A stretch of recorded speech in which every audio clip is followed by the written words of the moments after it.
Hi friends, ప్రపంచంలోని వింతైన మనుషుల గురించి ఈరోజు మనం మాట్లాడుకుందాం. ఇండోనేషియాకి చెందిన డేడే కోస్వారా తన చిన్న వయసులో చేతుల మీద చిన్న మచ్చల్లా ఏర్పడి కొన్ని సంవత్సరాలకు అది పెద్ద చెట్లుగా మారాయి. అతని చేతులు కాళ్ళ మీద సుమారుగా 6 కేజీల వరకు చెట్టు వేళ్ల లాంటి గడ్డలు ఏర్పడ్డాయి. డేడేని చూసిన డాక్టర్లంతా షాక్ కి గురయ్యారు. హ్యూమన్ హెచ్పివి వైరస్ కి రేర్ ఇమ్యూన్ డిఫెక్ట్ కలిసిపోవడం వల్ల అతని శరీరం మొత్తం ఒక చెట్టులా తయారైంది. దీనివల్ల అతనికి ట్రీ మ్యాన్ అనే పేరు కూడా వచ్చింది. మానవ జీవితంలో నొప్పి అనేది సర్వసాధారణమైన విషయం. కానీ టిమ్ క్రిడ్లాండ్కి నొప్పి అంటే ఏంటో కూడా తెలియదు. కత్తి గుచ్చినా, ఎటువంటి గాయమైనా, మంటల్లో చేతులు పెట్టినా అతను నొప్పిని ఫీల్ అవ్వలేడు. ఈ కారణంగా అతను జాంబీ మ్యాన్ అని కూడా పిలిచారు. ఇతని డాక్టర్లు పరీక్షించి అతని నర్వస్ సిస్టంలో రేర్ మ్యూటేషన్ ఉండడంతో బ్రెయిన్కి ఎటువంటి సిగ్నల్స్ వెళ్ళవని డాక్టర్లు కన్ఫర్మ్ చేశారు. తన యొక్క స్టంట్స్ చూస్తే సాధారణ ప్రజలు ఆశ్చర్యపోతారు, భయపడతారు కూడా. అండ్ నెక్స్ట్ వ్యక్తి గురించి తెలుసుకునే ముందు మన ఛానల్ని ఫస్ట్ టైం చూస్తున్నట్లయితే లైక్ చేసి సబ్స్క్రైబ్ చేసుకోండి. ఇలాంటి మంచి మంచి కంటెంట్ ఇవ్వడానికి నాకు కూడా బూస్టప్గా పనిచేస్తుంది. సో లైక్ చేసి సబ్స్క్రైబ్ చేసుకోండి. ఇక వీడియోలోకి వెళ్తే,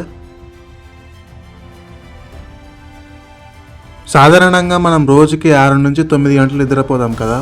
నిద్ర లేకపోతే రోజు మొత్తం అయోమయంగా గడుస్తుంది. కానీ వియత్నాంకి చెందిన థాయ్ ఎంగోక్ 50 ఏళ్ళుగా ఒక్క నిమిషం కూడా నిద్రపోలేదంటే నమ్ముతారా?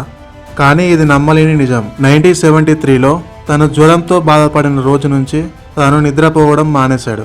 డాక్టర్లు అతని శరీరాన్ని పరీక్షించి తన heart beat, memory, body energy అన్నీ నార్మల్గానే ఉన్నాయని కన్ఫర్మ్ చేశారు.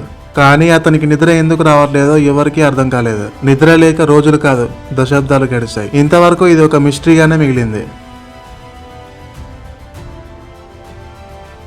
తన శరీరాన్ని మొత్తం 365 డిగ్రీస్లో రబ్బర్లా తిప్పగలిగే వ్యక్తి. చెయ్యి వెనుక నుంచి ముందుకు తిప్పడం, తన భుజాలు బయటికి తీసుకురావడం, కాళ్ళు తల వెనుకకి తగిలించడం లాంటి వింత వింత సాహసాలు చేస్తాడు. ఇతని సాహసాలు చూసిన మనుషులంతా ఇతను మనిషా లేక రబ్బరా అని షాక్ అవ్వాల్సిందే. ఇతని బాడీలో ఉన్న రేర్ హైపర్ ఫ్లెక్సిబిలిటీ కారణంగా ఇదంతా చేయగలుగుతున్నాడు. దీని కారణంగా అతని పేరు గిన్నిస్ బుక్ లో కూడా దక్కించుకున్నాడు. శకుంతలాదేవి గారు మన ఇండియాకే గర్వకారణం. సాధారణ వ్యక్తి క్యాల్కులేటర్ ని కూడా తీసుకుని సాల్వ్ చేయలేని ప్రాబ్లమ్స్ ఈమె మాత్రం సెకండ్స్ లో చెప్పేది. బిగ్ నెంబర్స్ లాంటి పెద్ద పెద్ద మల్టిఫికేషన్ కూడా క్షణాల్లో చెప్పేది. శకుంతలాదేవి గారి బ్రెయిన్ ని పరీక్షించేందుకు ఫారెన్ నుంచి శాస్త్రవేత్తలు కూడా వచ్చారు. ఆమె సామర్థ్యాన్ని చూసిన శాస్త్రవేత్తలు తమని ఒక హ్యూమన్ క్యాల్కులేటర్గా భావించారు.